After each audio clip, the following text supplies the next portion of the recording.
Hello guys, may naayos tayo na Wi-Fi router.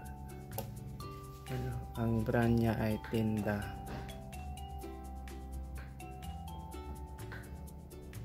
EC2100 dual band gigabit Wi-Fi router.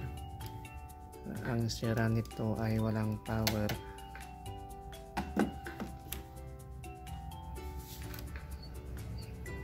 Pero ito naayos ko na. Nung isaksak ko dito, ayaw mag power.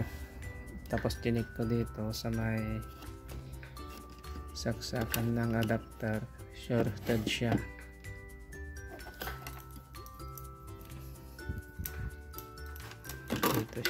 Dito may shorted dito. Itong banda dito, ito yun,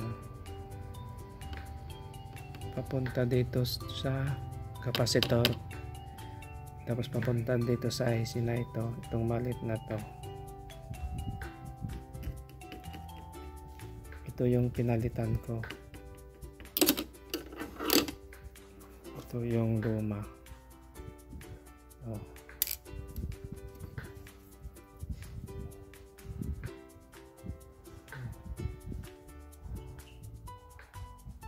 Ito na yung bago. Ayan.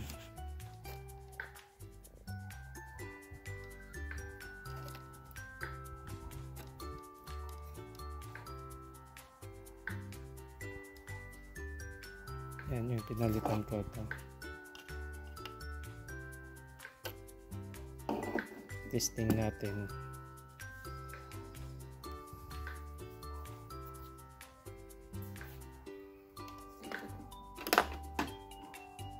Saksak ko dito yung adapter niya. Diyan pwede na naitakip ko na. Testing natin, final test.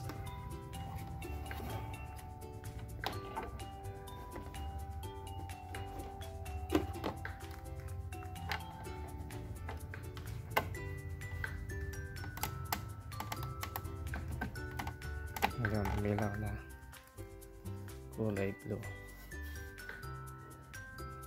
Hindi na.